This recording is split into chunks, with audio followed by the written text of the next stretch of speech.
"Give your sister your penthouse as a wedding gift," my father said into the mic, his voice booming over the chandeliers, steady, proud. 200 guests froze mid-toast. My mother's smile didn't flicker. Charlotte blinked, pretending to be surprised. I stood there holding my glass, every eye burning into me. The music had stopped. Someone whispered my name.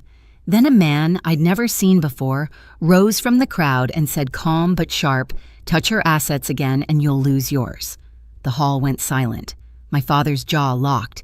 "Before I tell you the rest, tell me where are you listening from so I know I'm not alone." I used to think silence kept the peace, that if I smiled at the right moments, nodded at the right times, and never let my voice shake, my family would finally see me as one of their own.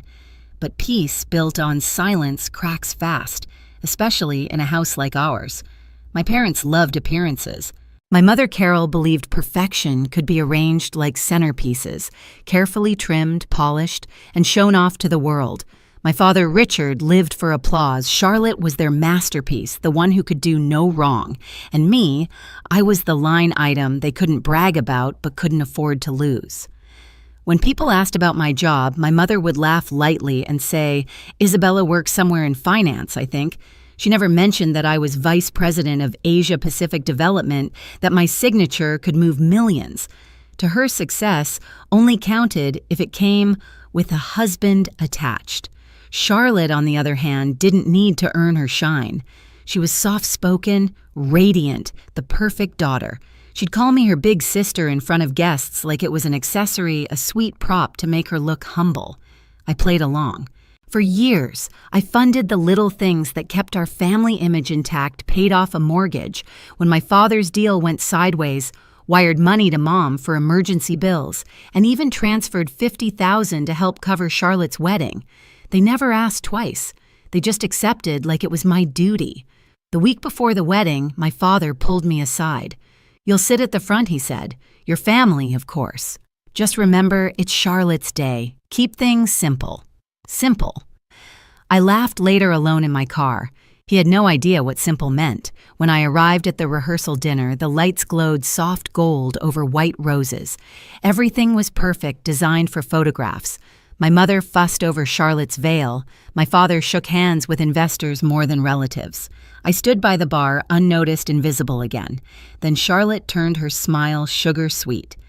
"Isa, thank you again for helping us with the expenses," she said loudly enough for a few tables to hear. I felt the sting in the word helping. My father nodded approvingly.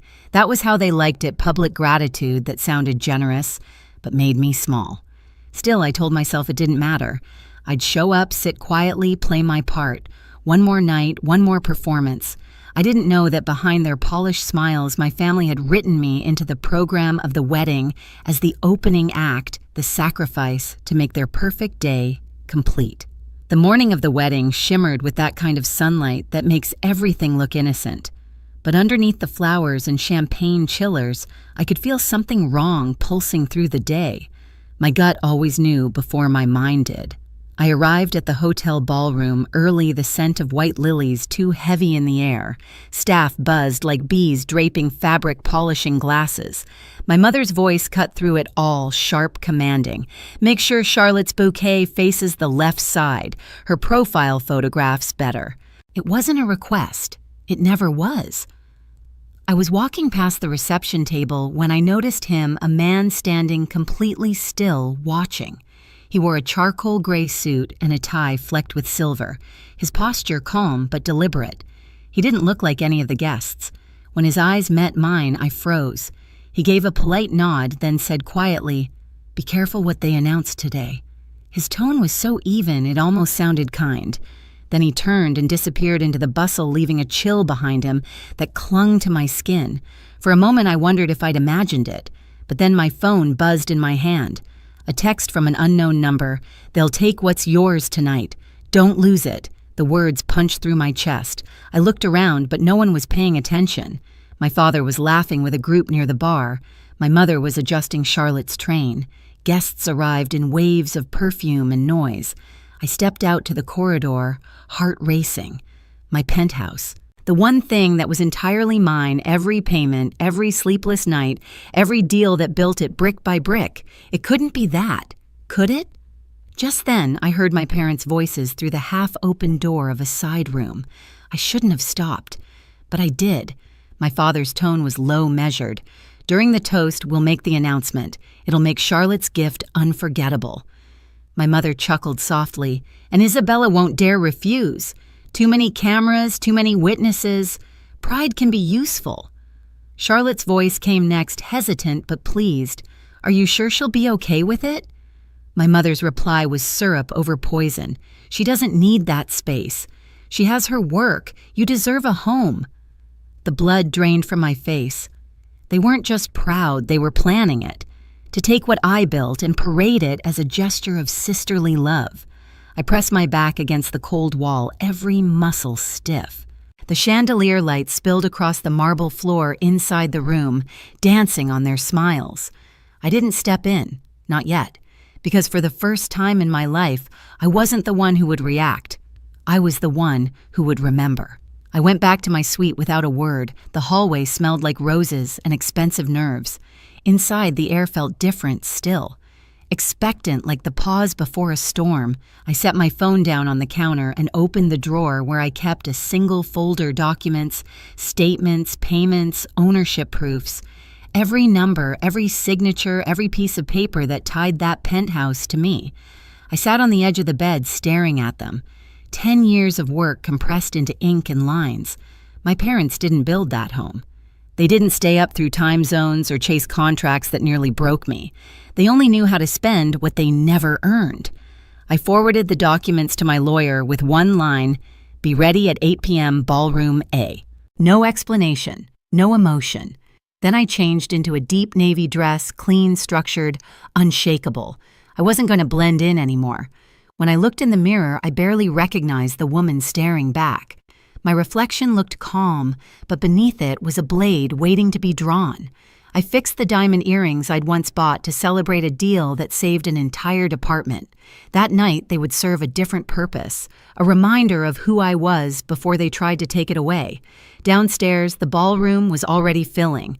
The clinking of glasses, the hum of conversation, the soft strings playing in the background, it was all so polished it made me sick. I moved through the crowd unnoticed, my heels tapping softly on the tile. I caught fragments of gossip. Charlotte's wedding is perfect. Such a classy family. Isabella looks tense. They had no idea what was about to happen. Charlotte glided by in her gown, glowing under the lights. "Isa, I'm so glad you came," she said sweetly, her hand brushing my arm like we were equals. I almost smiled. Almost.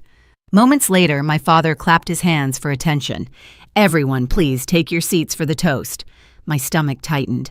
It was almost time. I moved toward a corner table, the one with the clearest view of the stage. The guest quieted, waiting for whatever grand announcement he'd prepared. He adjusted the mic, scanning the room, pride radiating from every inch of him. My mother stood beside him, glowing with satisfaction. I felt my pulse, steady, not race. Whatever they were about to do, I was ready. I lifted my glass just enough to mask the faintest smile. If they wanted a performance, they were about to get one, just not the version they rehearsed. The sound of crystal against glass rang out across the ballroom, 3 sharp taps that sliced through the hum of music and chatter. My father stood center stage, hand on the microphone, his silver cufflinks glinting beneath the chandeliers. Before dinner begins, he said, smiling wide, "I'd like to say a few words about family." The crowd quieted instantly. Forks hovered midair. Charlotte stood beside him, the train of her gown cascading like a small river of white silk. My mother touched her shoulder tenderly, that performative affection she'd perfected long ago.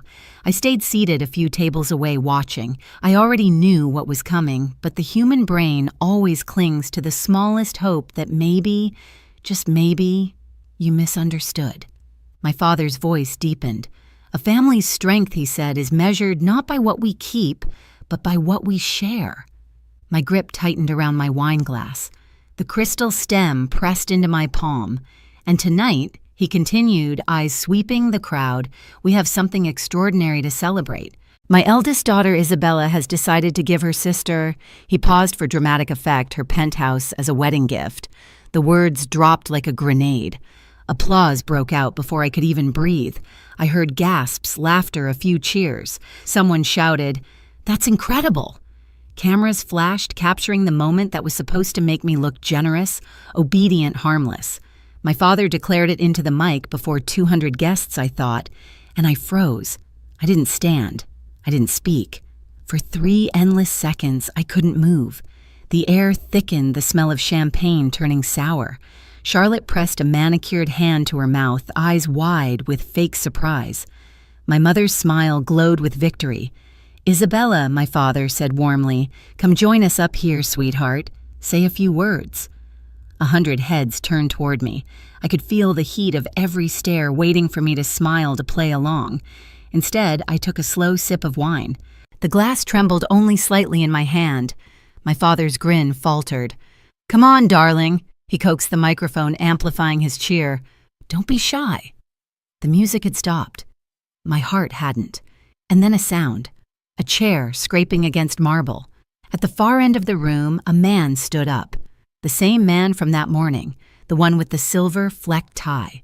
His voice was calm, low, but carried through every corner of that glittering hall. "Touch her assets again," he said, "and you'll lose yours." The entire room froze. Silence fell so hard it felt physical.